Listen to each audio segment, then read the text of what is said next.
Assalamualaikum warahmatullahi wabarakatuh. Pembahasan kali ini kita akan membahas langsung saja ya teman-teman. Kita akan membahas tentang Mina. Dan kita akan membahas tentang rangkaian ibadah apa saja yang bisa kita laksanakan dan bisa kita lakukan ketika berada di Mina, seperti itu ya.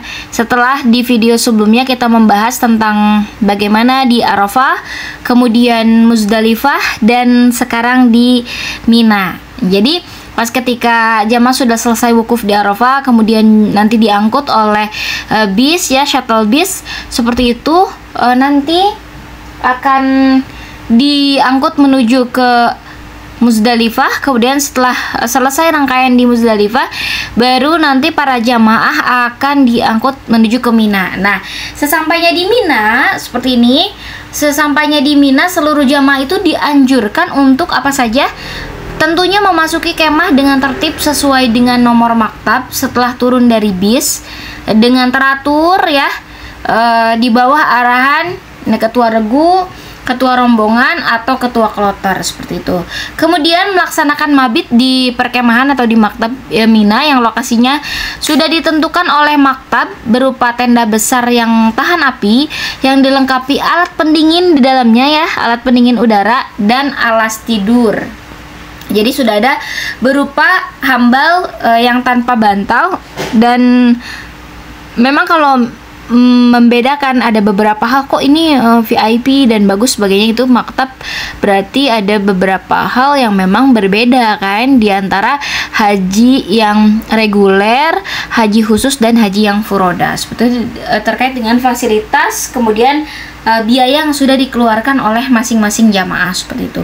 Dan hukum mabit di Mina ini adalah sama-sama seperti di Muzdalifah dan di Arafah gitu ya. Hukumnya adalah wajib seperti itu teman-teman. Dan menyadari bahwa hak jemaah adalah mendapatkan pelayanan yang maksimal dari maktab selama berada di Mina. Nih, mulai dari penempatan jemaah di kemah, pengurusan haji yang tersesat di jalan, kemudian ada yang sakit, wafat, kemudian bimbingan ibadah serta pengurusan pemberangkatan ke Makkah. Jadi ada hal-hal yang berkaitan dengan hak jamaah, dan itu diperbolehkan untuk kita minta kepada ketua regu dan ketua rombongan seperti itu ya. Jika merasa wah saya kok kurang diperhatikan atau sebagainya, boleh dikonsultasikan dengan ketua regu dengan komunikasi yang baik. Kemudian juga memastikan bahwa selama di Mina jamaah mendapatkan pelayanan catering yang disediakan oleh maktab yang pembagiannya kepada jamaah dikoordinasikan oleh ketua rombongan. Kemudian mengkonsumsi jatah makanan ini harus ya dimakan.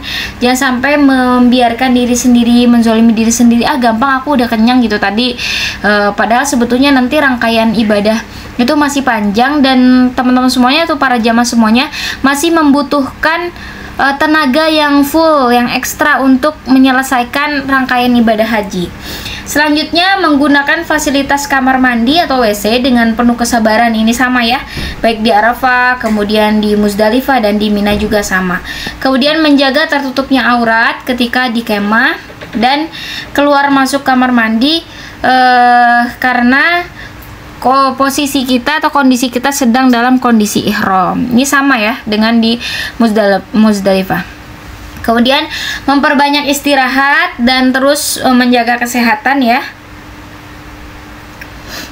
Menjaga kesehatan, kemudian dengan makan dan minum yang cukup. Kalau ada vitamin, multivitamin boleh diminum sesuai dengan arahan dokter seperti itu. Kemudian mengutamakan ibadah nih dengan memperbanyak bacaan talbiyah. Jadi jangan karena memang kita capek, kemudian kita lelah perjalanan, terus kita malah meninggalkan ibadahnya. Padahal sebetulnya kan ibadah haji itu memang bukan hanya ibadah fisik saja, tapi kan kita ibadah mental kita juga gitu kan, jiwa dan raga kita juga semuanya ibadah. Jadi senantiasa kalaupun dalam kondisi yang capek, jangan pernah melupakan zikir dan talbiyah dan serta doa seperti itu. Kemudian di sini melontar jumroh sesuai ketentuan manasik dan dilakukan sesuai dengan jadwal yang ditetapkan pemerintah Arab Saudi. Dan ini secara beregu atau berombongan di lantai 3 yang dikhususkan untuk jamaah Indonesia, dan hukum melontar jumroh ini adalah wajib. Jadi ini khusus untuk yang haji reguler di bawah Kementerian Agama ya teman-teman. Ada beberapa yang memang mendahulukan ibadah melontar jumroh setelah mabit di Mina ya. Kemudian mempelajari dan mengenali letak setiap jumroh dengan cara melihat marka-marka yang terdapat pada papan nama di jamarat masing-masing. Ada jumroh sugro, kemudian ini yang artinya memang kecil ya, yang juga dikenal dengan nama ula. Jadi jumroh ula, jumroh wusto, dan jumroh akobah. Jadi jumroh ula ini biasanya disebut dengan jumroh sugro juga, atau small ya, kecil. Kemudian ada jumroh wusto, middle artinya tengah, yang dikenal dengan jumroh tsaniyah. Kemudian ada jumroh kubro atau big yang artinya besar, dikenal juga dengan jumroh akobah, seperti itu. Nah, teruntuk para jamaah yang memang tidak bisa melaksanakan ibadah jumroh ini, melontar jumroh ini, jadi bisa dibadalkan. Nah, ini membadalkan atau mewakilkan untuk lontar jumroh bagi jamaah haji yang sakit atau uzur, termasuk jamaah yang sedang dirawat di rumah sakit, kepada teman saturgo atau rombongannya. Dia boleh ke teman saturgo atau rombongannya, atau biasanya ada kepada mutawifnya. Kemudian mematuhi jadwal melontar dengan tertib, dan tentunya harus dengan penuh tawakal. Meninggalkan Mina menuju Makkah pada tanggal 12 Zulhijjah setelah melontar 3 jumroh ula wusto akobah ya bagi jamaah yang melaksanakan nafar awal atau rombongan pertama, dan meninggalkan Mina pada tanggal 13 Zulhijjah setelah melontar 3 jumroh bagi yang melaksanakan nafar sani atau rombongan kedua. Jadi udah kan tadi ada rombongan nafar awal dan ada nafar sani, seperti itu. Dan kemudian menaiki bis yang disediakan oleh maktab, baik untuk jamaah haji nafar awal atau jamaah haji yang nafar sani ya, yang rombongan pertama dan rombongan kedua, seperti itu, dengan tertib tentunya setelah selesai mabit di Mina. Dan selama mabit di Mina, seluruh jamaah haji dilarang dilarang mencoret-coret atau melukis gambar pada tenda, batu, dinding, jamarot, kemudian juga di tempat-tempat lain yang memang kawasan-kawasan suci di Mina. Misalkan nama kita dengan nama suami kita ditulis dengan spidol, dengan batu, dengan pisau, paku, dan sebagainya, agar terpampang nama-nama kita, itu dilarang ya. Kemudian melempar jumroh dengan sendal atau botol minuman, karena hukumnya emang nggak sah harus pakai batu. Kemudian melempar jamarot dengan batu-batu besar, karena dikhawatirkan mengenai atau melukai. Jadi cukup dengan batu-batu kerikil yang kecil saja, tapi lemparan kita dengan tenaga yang sekuatnya dan sepenuhnya, seperti itu. Kenapa nggak boleh pakai batu-batu besar? Karena di sini hukumnya makruh, khawatir nanti melukai jamaah-jamaah yang lain. Jangankan jamaah lain, malah nanti kena ke diri kita sendiri, kan kita kena batunya gitu ya bahasanya.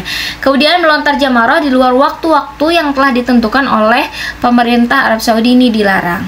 Walaupun sebetulnya di dalam fikih waktu-waktu larang itu dikategorikan bersifat afdal atau utama. Kemudian meninggalkan kemah dalam waktu yang lama setelah selesai melontar, misalnya kembali ke hotel tanpa berkoordinasi dengan karom atau ketua regu. Jadi kalau seandainya memang sudah selesai mabit di Mina, kemudian sudah selesai melontar, jangan pergi kemana-mana dulu tanpa ada pemberitahuan kepada ketua rombongan dan ketua regu ya, atau ketua kloter. Jadi khawatirnya nanti kan para petugas mencari Bapak Ibu semuanya pada kemana gitu ya, dan sebagainya. Dan insya Allah di next video kita akan bahas tentang kegiatan apa sih setelah Armuzna, dan insya Allah kita akan bahas di video berikutnya. Wassalamualaikum warahmatullahi wabarakatuh. Dan teman-teman mohon kalau teman-teman suka dengan video ini, silakan untuk di share, silakan untuk di like dan subscribe juga. Thank you. Wassalamualaikum warahmatullahi wabarakatuh.